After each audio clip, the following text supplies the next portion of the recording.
தமிழ்நாட்டில் நேற்று 14 இடங்களில் வெயில் சதமடைத்துள்ளது. அதிகபட்சமாக ஈரோட்டில் 107.6 டிகிரி ஃபாரன்ஹீட் வெப்பம் பதிவாகியுள்ளது. அதேபோல் திருப்பத்தூர், தருமபுரி, வேலூர், திருத்தணி, கரூர், பரமத்தி, சேலம், மதுரை விமான நிலையம், மதுரை நகரம், கோவை, திருச்சி, நாமக்கல், மீனம்பாக்கம், தஞ்சை ஆகிய இடங்களில் வெயில் சதமடைத்தது. மலைகளின் அரசி என அழைக்கப்படும் உதகையில் இதுவரை இல்லாத அளவு வெப்பம் பதிவாகியிருப்பதால் சுற்றுலா பயணிகள் அதிர்ச்சி அடைந்துள்ளனர். கடந்த 73 ஆண்டுகளில் பதிவானதை விட நேற்று 84.2 டிகிரி ஃபாரன்ஹீட்டுக்கு அதிகமாக வெப்பம் பதிவானதாக வானிலை மையம் தெரிவித்துள்ளது.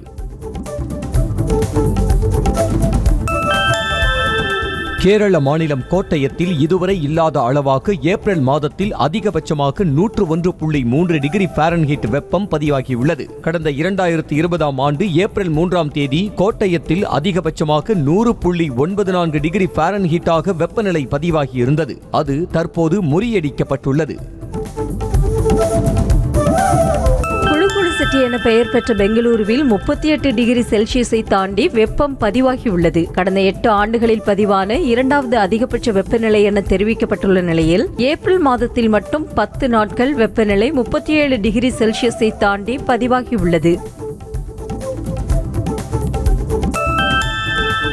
நாளுக்கு நாள் அதிகரிக்கும் வெப்பநிலை காரணமாக தென்னிந்திய மாநிலங்களில் தண்ணீர் பஞ்சம் ஏற்பட வாய்ப்புள்ளதாக மத்திய நீர் ஆணையம் எச்சரிக்கை விடுத்துள்ளது. தமிழ்நாடு, கேரளா, கர்நாடகா உள்ளிட்ட தென் மாநில அணைகளில் 17% மட்டுமே தண்ணீர் மிச்சமிருப்பதாக தெரிவித்திருக்கிறது.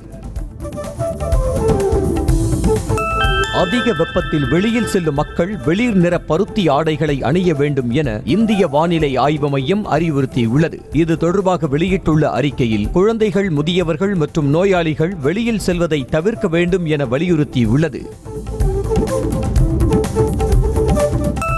புதுக்கோட்டை மாவட்டம் திருமயம் அருகே பனையப்பட்டியில் வனத்துறைக்கு சொந்தமான யூக்கலிப்டஸ் மரக்காட்டில் திடீரென தீ விபத்து ஏற்பட்டது. 2 மணி நேரம் போராடி தீயணைப்பு வீரர்கள் தீயை கட்டுக்குள் கொண்டு வந்த நிலையில் சுமார் 12 ஏக்கர் பரப்பளவில் இருந்த மரங்கள் எரிந்து சேதமடைந்தன. சட்டவிரோத பண பரிமாற்ற தடை சட்ட வழக்கில் கைது செய்யப்பட்டுள்ள முன்னாள் அமைச்சர் செந்தில் பாலாஜியின் ஜாமீன் மனு உச்சநீதிமன்றத்தில் இன்று மீண்டும் விசாரணைக்கு வர உள்ளது. சென்னை முதன்மை அமர்வு நீதிமன்றத்திலும் உயர்நீதிமன்றத்திலும் அவரது மனு தள்ளுபடி செய்யப்பட்டது. கல்லூரி மாணவிகளை தவறாக வழிநடத்த முயற்சித்ததாக பேராசிரியை நிர்மலா தேவி மீது தொடரப்பட்ட வழக்கில் ஸ்ரீவில்லிபுத்தூரில் உள்ள மாவட்ட விரைவு மகளிர் நீதிமன்றம் இன்று தீர்ப்பு வழங்குகிறது. கடந்த விசாரணையின் போது ஆஜராகாத பேராசிரியை நிர்மலா தேவி இன்று நீதிமன்றத்தில் ஆஜராக உள்ளதாக கூறப்படுகிறது. நீதிமன்றங்களை நாடி வரும் மக்களுக்கு காலதாமதமின்றி தீர்ப்பு வழங்க வேண்டும் என சென்னை உயர்நீதிமன்ற தலைமை நீதிபதி கங்கா பூர்வாலா வலியுறுத்தியுள்ளார். சிவகங்கையில் கூடுதல் நீதிமன்ற கட்டடத்தை திறந்து வைத்து பேசிய அவர் வழக்கறிஞர்கள் நேர்மை மற்றும் மனசாட்சியை எப்போதும் இழக்கக்கூடாது என அறிவுறுத்தினார். இளைய தலைமுறையினர் படிப்புடன் ஏதேனும் ஒரு விளையாட்டையும் தங்கள் அன்றாட வழக்கங்களில் இணைத்துக் கொள்ளுங்கள் என முதலமைச்சர் மு.க. ஸ்டாலின் கேட்டுக் கொண்டுள்ளார். அது உடலையும் மனதையும் விழிப்புடனும் சுறுசுறுப்பாகவும் வைத்துக் கொள்ள உதவும் என்று தனது எக்ஸ் பக்கத்தில் அவர் பதிவிட்டுள்ளார். கோடைக்கால பயிற்சி முகாமிற்கு பள்ளி மாணவர்களிடம் கட்டணம் வசூலிக்கப்படுவதாக அதிமுக பொதுச் செயலாளர் எடப்பாடி பழனிசாமி கண்டனம் தெரிவித்துள்ளார். கட்டணம் வசூலிப்பதை உடனடியாக நிறுத்த வேண்டும் எனவும் அவர் வலியுறுத்தியுள்ளார். நயினார் நாகேந்திரனுக்கு சொந்தமானதாக கூறப்படும் 4 கோடி ரூபாய் பறிமுதல் செய்யப்பட்ட வழக்கு தொடர்பான ஆவணங்கள் சிபிசிஐடி அலுவலகத்தில் ஒப்படைக்கப்பட்டது. வழக்கு விசாரணை சிபிசிஐடிக்கு மாற்றப்பட்டதால் ஆவணங்களை தாம்பரம் போலீசார் ஒப்படைத்துவிட்டனர். மறைந்த நடிகர் விஜயகாந்திற்கு வருகிற 9ஆம் தேதி பத்மபூஷன் விருது வழங்கப்பட உள்ளது. விருது வழங்க தாமதிப்பதாக புகார் எழுந்த நிலையில் பத்மபூஷன் விருது வழங்கும் நிகழ்விற்காக உள்துறை அமைச்சகம் பிரேமலதாவிற்கு அழைப்பு விடுத்துள்ளது. அரசு பள்ளிகளில் வகுப்புக்கு ஒரு ஆசிரியர் இருப்பதை தமிழக அரசு உறுதி செய்ய வேண்டும் என பாமக நிறுவனர் ராமதாஸ் வலியுறுத்தியுள்ளார். அவர் வெளியிட்டுள்ள அறிக்கையில் தேவைக்கு அதிகமாக 2236 இடைநிலை ஆசிரியர்கள் இருப்பதாக பொய்க் கணக்கு காட்டுவது நகைச்சுவையாக உள்ளதாக தெரிவித்துள்ளார். அரசு பேருந்துகளில் உள்ள சேதங்களை ஆய்வு செய்து 48 மணி நேரத்திற்குள் அறிக்கை தர வேண்டும் என்ற அரசின் உத்தரவை AITUC தொழிற்சங்கம் வரவேற்றுள்ளது. மேலும் விபத்துகளை தடுக்க பணியாளர் பற்றாக்குறையை போக்குவதுடன் உதிரி பாகங்களை உரிய காலத்தில் வழங்க வேண்டும் என்றும் வலியுறுத்தியுள்ளது. தனியார் வாகனங்களில் பிரஸ், போலீஸ், TNEB போன்ற எந்த மாதிரியான ஸ்டிக்கர்களையும் ஒட்டக்கூடாது என சென்னை போக்குவரத்து காவல்துறை தெரிவித்துள்ளது. ஸ்டிக்கர்களை அகற்ற வரும் 1ஆம் தேதி வரை அவகாசம் கொடுத்துள்ள காவல்துறை 2ஆம் தேதி முதல் கடும் நடவடிக்கை எடுக்கப்படும் என எச்சரித்துள்ளது.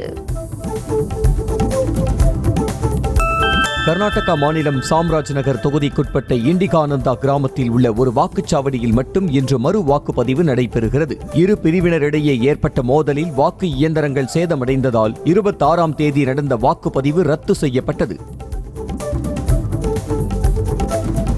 மணிப்பூரில் 2ஆம் கட்ட வாக்குப்பதிவின் போது வன்முறை வெடித்த 6 வாக்குச்சாவடிகளில் நாளை மறு வாக்குப்பதிவு நடைபெறவுள்ளது. அதன்படி உக்ருல், ஷங்ஷாக், சிங்காய், கரோங்க, ஒய்னாம் உள்ளிட்ட 6 வாக்குச்சாவடிகளில் காலை 7 மணி முதல் மாலை 4 மணி வரை பொதுமக்கள் வாக்களிக்கலாம் என தெரிவிக்கப்பட்டுள்ளது. டெக் சிட்டியான பெங்களூருவை டேங்கர் சிட்டியாக காங்கிரஸ் மாற்றிவிட்டதாக பிரதமர் மோடி குற்றம் சாட்டியுள்ளார். மேலும் அரசியல் லாபங்களுக்காக தடை செய்யப்பட்ட PFI அமைப்புக்கு காங்கிரஸ் ஆதரவு அளிப்பதாகவும் விமர்சித்துள்ளார். ஒடிசாவின் வளத்தை கொள்ளையடித்த பாண்டியன், நவீன் பட்நாயக், மோடி, அமித்ஷா ஆகியோரின் ஆட்சி போதும் என பரப்புரையின் போது ராகுல் காந்தி கூறினார். ஒடிசாவில் பேசிய அவர், தேர்தலில் தனித்தனியாக போட்டியிட்டாலும் பாஜகவும் பிஜு ஜனதா தளமும் ஒருவரை ஒருவர் திருமணம் செய்துள்ளதாக விமர்சித்தார். யார் பிரதமராக இருந்தாலும் உலகின் 3வது பெரிய பொருளாதாரமாக இந்தியா மாறியே தீரும் என காங்கிரஸ் மூத்த தலைவர் ப. சிதம்பரம் தெரிவித்துள்ளார். மேலும் GDP அடிப்படையில் உலகின் 3வது பெரிய பொருளாதாரமாக இந்தியா மாறுவது தவிர்க்க முடியாதது என்றார். எல்லை பிரச்சனையில் இந்தியா ஒருபோதும் தலைகுனியாது என பாதுகாப்பு அமைச்சர் ராஜ்நாத் சிங் திட்டவட்டமாக தெரிவித்துள்ளார். குஜராத்தின் அகமதாபாத் நகரில் பேசிய அவர், இந்தியாவுக்கும் சீனாவுக்கும் இடையேயான பேச்சுவார்த்தை சுமூகமாக நடைபெற்று வருவதாக தெரிவித்தார்.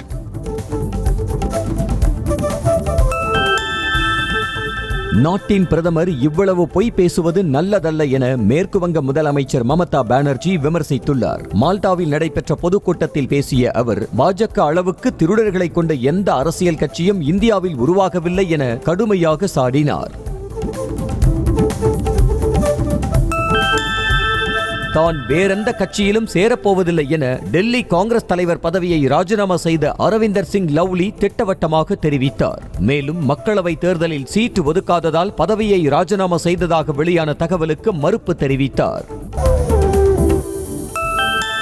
மத்திய பிரதேசத்தின் குணவ் தொகுதி பாஜக வேட்பாளரும் மத்திய அமைச்சருமான ஜோதிராதித்ய சிந்தியாவுக்கு ஆதரவாக அவரது மனைவி பிரியதர்ஷினி சிந்தியா வாக்கு சேகரிப்பில் ஈடுபட்டார். கோலாரஸ் பேருந்து நிலையம் அருகே பிரச்சாரம் செய்த அவர் அங்குள்ள இனிப்பு கடையில் பலகாரங்கள் வாங்கி சாப்பிட்டு ஆதரவு திரட்டினார். ஆந்திராவில் பள்ளி செல்லும் அனைத்து மாணவர்களுக்கும் ஆண்டுக்கு 15,000 ரூபாய் உதவித்தொகை வழங்கப்படும் என அம்மாநில முன்னாள் முதலமைச்சர் சந்திரபாபு நாயுடு வாக்குறுதி அளித்துள்ளார். மேலும் அரசு பேருந்துகளில் பெண்கள் இலவசமாக பயணம் செய்ய ஏற்பாடு செய்யப்படும் என்றார். சந்திரபாபு நாயுடுவின் மீது நம்பிக்கை வைப்பது புலியின் வாயில் தலையை வைப்பது போன்றது என ஆந்திர முதலமைச்சர் ஜெகன்மோகன் ரெட்டி எச்சரித்துள்ளார். தேர்தல் பிரச்சார கூட்டத்தில் பேசிய அவர், YSR காங்கிரஸ் கட்சி கடந்த தேர்தலின் போது கூறிய அனைத்து வாக்குறுதிகளையும் நிறைவேற்றிவிட்டதாக தெரிவித்தார். உத்தரப்பிரதேச மாநிலம் அமேதி தொகுதியில் போட்டியிடும் மத்திய அமைச்சர் ஸ்மிருதி இரானி ஸ்கூட்டியில் சென்று மக்களை சந்தித்தார். பாஜக தொண்டர்கள் உடனான ஆலோசனைக்கு சென்ற அவருடன் பொதுமக்கள் செல்ஃபி மற்றும் வீடியோ எடுத்து மகிழ்ந்தனர்.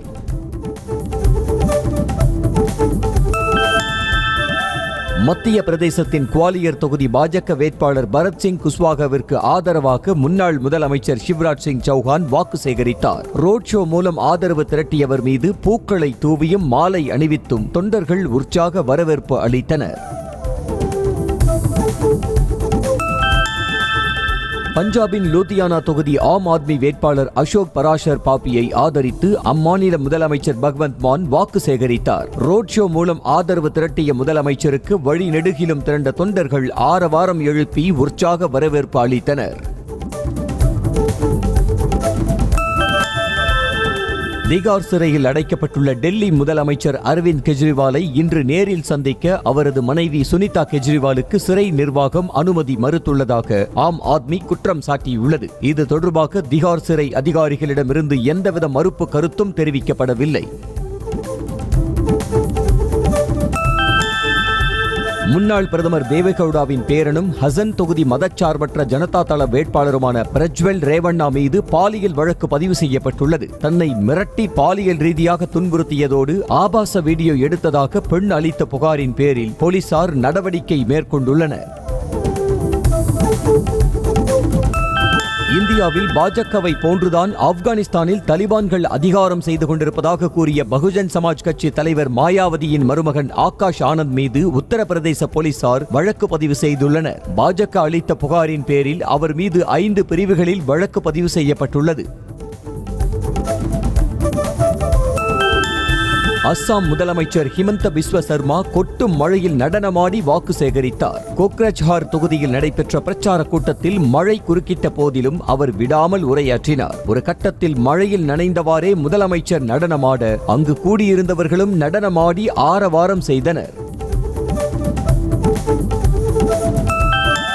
மணிப்பூரின் மேற்கு எல்லையில் நடந்த மோதலில் ஒருவர் கொல்லப்பட்டார். காங்சுப் கிராமத்தில் மெய்டி மற்றும் குக்கி இனத்தை சேர்ந்தவர்களுக்கிடையே வெடித்த மோதலில் ஒருவரையொருவர் பயங்கர ஆயுதங்களால் தாக்கிக் கொண்டனர். இதில் 2 காயமடைந்தனர்.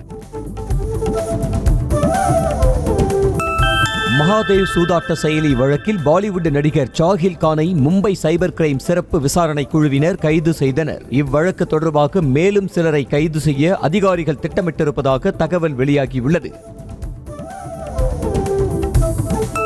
செங்கடலில் ஹவுதி கிளர்ச்சியாளர்களின் ஏவுகணை தாக்குதலுக்கு உள்ளான கச்சா எண்ணெய் கப்பலை இந்திய கடற்படைக்கு சொந்தமான INS கொச்சி போர்க்கப்பல் மீட்டது. அதிலிருந்த 22 இந்தியர்கள் உட்பட 30 பணியாளர்களும் பத்திரமாக உள்ளதாக அதிகாரிகள் தெரிவித்தனர். திருவள்ளூர் மாவட்டம் ஆவடியில் விமானப்படை பயிற்சி மையம் அருகே வீட்டில் தனியாக இருந்த சித்த மருத்துவர் மற்றும் அவரது மனைவியை மர்ம நபர்கள் கழுத்தை அறுத்து கொலை செய்துவிட்டு தப்பிச் சென்றனர். மருத்துவரின் ஒரே மகள் வெளிநாட்டில் உள்ள நிலையில் நகை பணத்திற்காக கொலை செய்யப்பட்டார்களா என காவல்துறையினர் விசாரணை மேற்கொண்டுள்ளனர். கோவை குனியமுத்தூர் பகுதியில் உள்ள பிளாஸ்டிக் குடோனில் தீ விபத்து ஏற்பட்டது. இதில் குடோனில் இருந்த பிளாஸ்டிக் பொருட்கள் தீயில் கொழுந்துவிட்டு எரிந்ததால் அந்த பகுதி முழுவதும் கரும்புகை மூட்டம் எழுந்தது. தகவல் அறிந்த சம்பவ இடத்திற்கு வந்த தீயணைப்பு படையினர் தீயை அணைத்தனர்.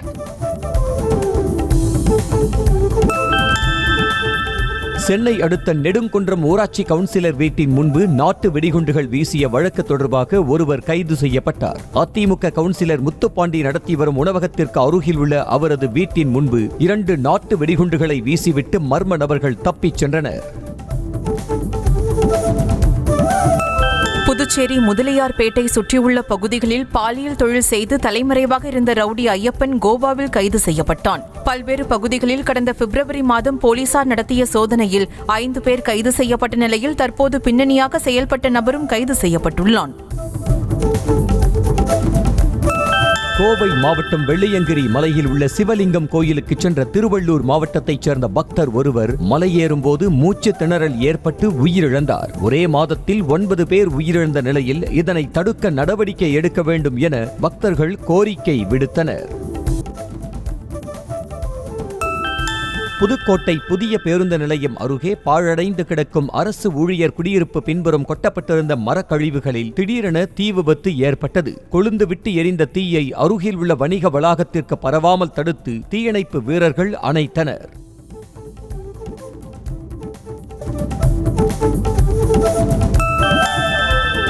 ஈரோடு அருகே மேட்டுக்கடையில் சூர்யா பொறியியல் கல்லூரியில் படித்து வந்த மாணவன் மாணவி ஒருவரை காதலிப்பதை கண்டித்து பேராசிரியர்கள் அவனை தாக்கியதாக புகார் எழுந்துள்ளது. மருத்துவமனையில் அனுமதிக்கப்பட்டுள்ள நிலையில் உரிய நடவடிக்கை எடுக்க வேண்டும் என அவனது பெற்றோர் கோரிக்கை விடுத்துள்ளனர்.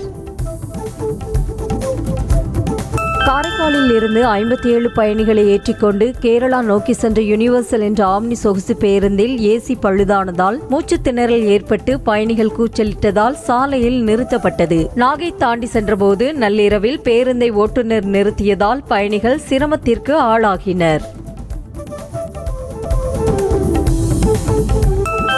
அரசு பேருந்தில் பயணி தவறவிட்ட 50 சவரன் தங்க நகைகள் மற்றும் 50,000 ரூபாய் பணத்தை நடத்துனர் உரியவரிடம் ஒப்படைத்தார். ராமநாதபுரம் மாவட்டம் பாம்பனில் இருந்து புறப்பட்ட பேருந்தில் ஏறிய ரெஜினா பேகம் என்பவர் தான் வைத்திருந்த பையை இருக்கையில் மறந்து வைத்துவிட்டு சென்றதாக கூறப்படுகிறது. கன்னியாகுமரி மாவட்டம் அழகி மண்டபத்தில் கேரளாவிலிருந்து கோழி இறைச்சி கழிவுகளை ஏற்றி வந்த வாகனத்தை பொதுமக்கள் மடக்கி பிடித்தனர். சுவாமியார் மடம் வழியாக துர்நாற்றம் வீசியபடி சென்ற டெம்போ வேனை பிடித்து சோதனை செய்ததில் இறைச்சி கழிவுகள் ஏற்றி வந்தது தெரிய வந்தது. சென்னை வஉசி நகரில் நகர்ப்புற வாழ்விட மேம்பாட்டு வாரியத்திற்கு சொந்தமான அடுக்குமாடி குடியிருப்பில் வீட்டின் மேற்கூரையில் சிமெண்ட் பூச்சி திடீரென்று பெயர்ந்து விழுந்திருக்கிறது. இதில் முதியவர் தப்பிய நிலையில் அங்குள்ள பழுதடைந்த வீடுகளை சரி செய்ய கோரிக்கை எழுந்துள்ளது. சேலம் மாவட்டம் பேளூரில் உள்ள பூச்சி மருந்து கடைக்குள் கள்ளக்காதல் விவகாரத்தில் இளம்பெண் ஒருவர் மர்மமான முறையில் இறந்து கிடந்தார். சித்தேரியைச் சேர்ந்த சுமதி என்பவர் திருமணமாகி விவாகரத்து ஆன நிலையில் பூச்சி மருந்து கடையின் உரிமையாளர் சுரேஷுடன் தொடர்பு வைத்திருந்ததாக கூறப்படுகிறது. சுட்டெரிக்கும் வெயிலின் கொடூரத்தை உணர்த்தும் வகையில் வெயிலில் ஆஃப் பாயில் போட்ட வீடியோ இணையத்தில் வைரலாகி வருகிறது. திருப்பூர் மாவட்டம் பல்லடம் அருகே வடுகபாளையம் பகுதியைச் சேர்ந்த செந்தில் என்பவர் தோசை கல்லை வெட்ட வெளியில் வெயிலில் வைத்து ஆஃப் பாயில் போட்டார்.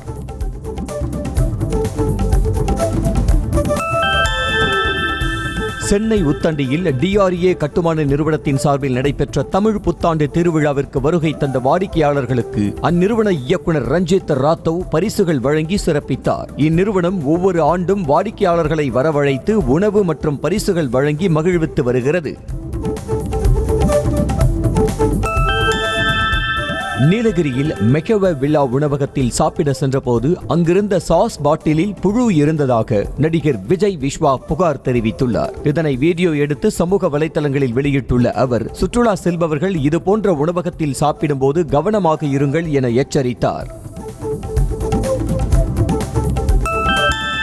ஸ்டைலுக்கும் விதவிதமான நகைகளுக்கும் வரவேற்பளிக்கும் நகரமாக சென்னை இருப்பதாக நடிகை பிரியாமணி பெருமிதத்துடன் தெரிவித்தார். வேளச்சேரியில் சாலிடெரியோ வைர நிறுவனத்தின் முதல் கிளையை திறந்து வைத்த பின்னர் பேட்டி அளித்த அவர், குறைந்த விலையில் வைர நகைகள் விற்பனைக்கு வந்துள்ளதை வரவேற்பதாக கூறினார்.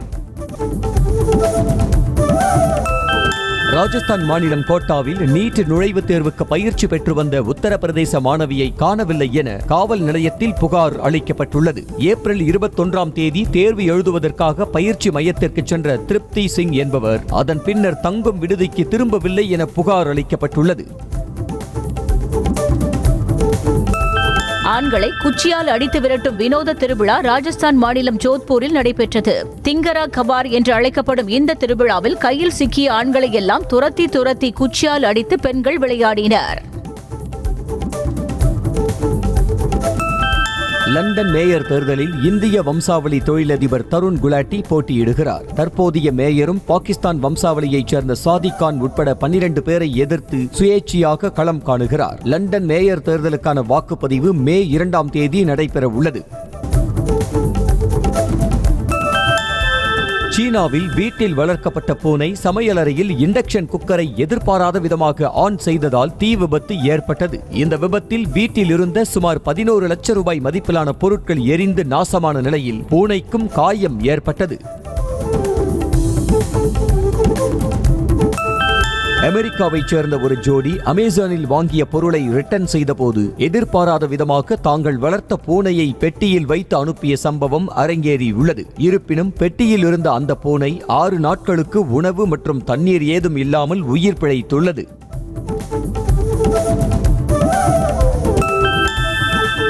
நடப்பு ஐபிஎல் கிரிக்கெட் தொடரின் 46வது லீக் ஆட்டத்தில் ஹைதராபாத் அணியை 78 ரன்கள் வித்தியாசத்தில் வீழ்த்தி சென்னை அணி அபார வெற்றி பெற்றது. முதலில் பேட்டிங் செய்த சென்னை அணி 212 ரன்கள் குவித்த நிலையில் அடுத்த களமிறங்கிய ஹைதராபாத் அணி வெறும் 134 ரன்களுக்கு சுருண்டது. ஐபிஎல் புள்ளி பட்டியலில் 6வது இடத்தில் இருந்த சென்னை சூப்பர் கிங்ஸ் அணி ஹைதராபாத் அணிக்கு எதிரான போட்டியில் மிகப்பெரிய வெற்றி பெற்றதன் மூலம் 3ஆம் இடத்திற்கு முன்னேறியுள்ளது. ஹைதராபாத் அணி புள்ளி பட்டியலில் 4வது இடத்தில் நீடிக்கிறது.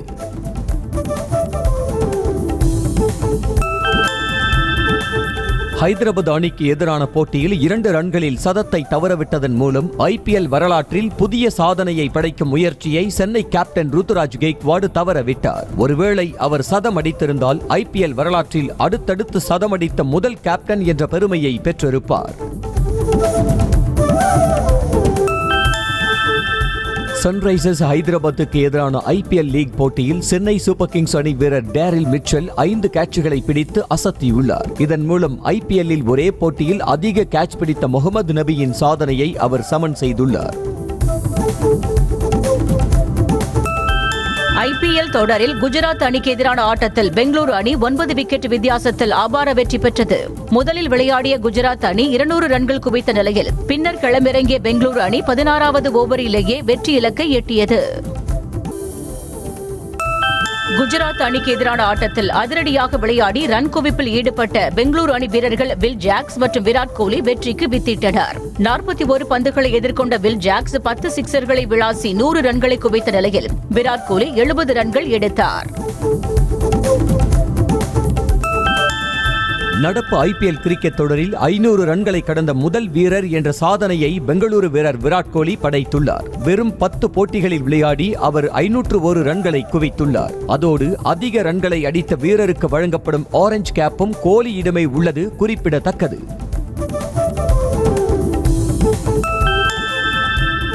ஐபிஎல் கிரிக்கெட் தொடரின் 47வது லீக் ஆட்டத்தில் கொல்கத்தா நைட் ரைடர்ஸ் அணியை டெல்லி கேபிட்டல்ஸ் அணி இன்று எதிர்கொள்கிறது. கொல்கத்தாவில் உள்ள ஈடன் கார்டன்ஸ் மைதானத்தில் இரவு 7:30 மணிக்கு இரு அணிகளும் பல பரீட்சை நடத்துகின்றன.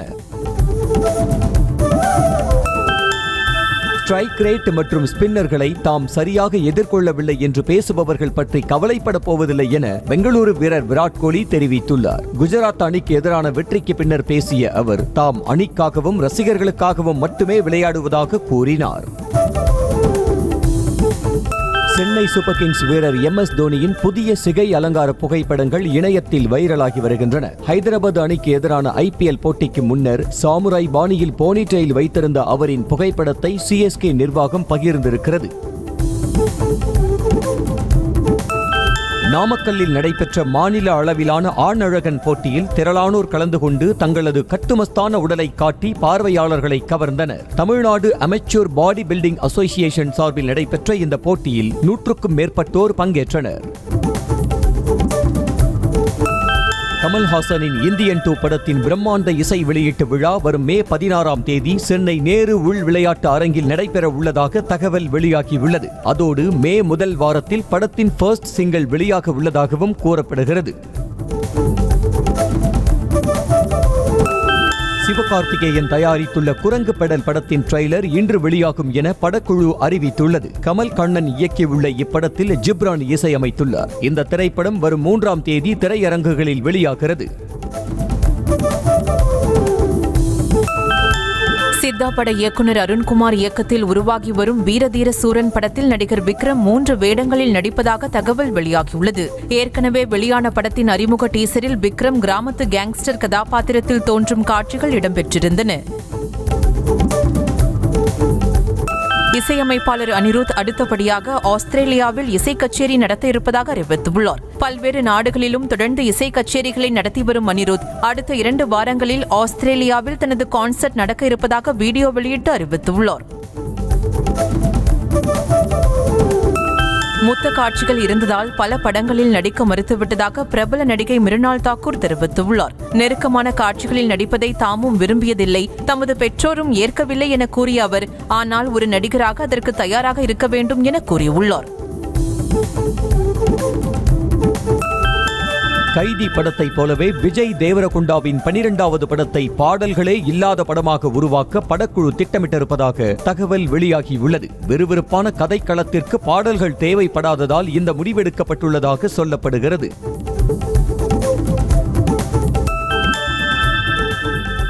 சிவகங்கை மாவட்டம் திருப்பத்தூரில் பூமாயி அம்மன் கோயில் பூச்சொரிதல் விழா வெகு விமரிசையாக நடைபெற்றது. மேளதாளங்கள் முழங்க ஏராளமான பெண் பக்தர்கள் பூத்தட்டுகளை கையில் எடுத்தும் மதுக்குடங்களை தலையில் சுமந்தும் ஊர்வலமாகச் சென்று அம்மனுக்கு படைத்து தரிசித்தனர். ராணிப்பேட்டை மாவட்டம் புலிவலத்தில் உள்ள ஸ்ரீ கமல கருங்காலி வராகி அம்மன் கோயிலில் கருங்காலி உலக்கைக்கு பிரதிஷ்டை செய்யும் விழா நடைபெற்றது. 3 அடி உயரத்தில் சூல வடிவிலான கருங்காலி அம்மன் உலக்கையினை பெண் பக்தர்கள் ஒவ்வொருவராக எடுத்து அம்மனை சுற்றிச் சென்று வழிபட்டனர். திண்டுக்கல் மாவட்டம் கொடைக்கானல் மேல்மலை கிராமத்தில் உள்ள குழந்தை வேலப்பர் ஆலயத்தில் தமிழக பாஜக தலைவர் அண்ணாமலை தரிசனம் செய்தார். தனது குடும்பத்தினருடன் வந்த அண்ணாமலை பாம்பார்புரத்தில் உள்ள தனியார் நட்சத்திர விடுதியில் தங்கி ஓய்வெடுத்து வருகிறார். வால்வோ நிறுவனத்தின் C40 ரீசார்ஜ் 2023 மாடலுக்கு 2 லட்சம் ரூபாய் வரை தள்ளுபடி அறிவிக்கப்பட்டுள்ளது. இதன் மூலம் இந்த காரை 60,95,000 ரூபாய்க்கு வாங்க முடியும். இந்த கார் 0 இருந்து 100 கிலோமீட்டர் வேகத்தை வெறும் 4.7 வினாடிகளில் எட்டிவிடும். பஜாஜ் நிறுவனத்தின் மிகவும் சக்தி வாய்ந்த பல்சர் NS 400 பைக் மே 3ஆம் தேதி அறிமுகம் செய்யப்பட உள்ளது. இந்த புதிய மாடல் பைக்கில் KTM-இன் 390 டியூக் அல்லது டாமினர் 400 மாடல்களில் உள்ள என்ஜினின் ரீடியூன் செய்யப்பட்ட வெர்ஷன் வழங்கப்படும் என கூறப்படுகிறது. பஜாஜ் ஆட்டோ நிறுவனம் தனது சேத்தக் எலக்ட்ரிக் ஸ்கூட்டரின் புதிய வேரியண்டை அறிமுகம் செய்யும் பணிகளில் ஈடுபட்டு வருகிறது. புதிய வேரியண்டில் LCD unit, mid drive motor போன்ற அம்சங்களுடன் முழு சார்ஜ் செய்தால் 113 கிலோமீட்டர்கள் வரையிலான ரேஞ்ச்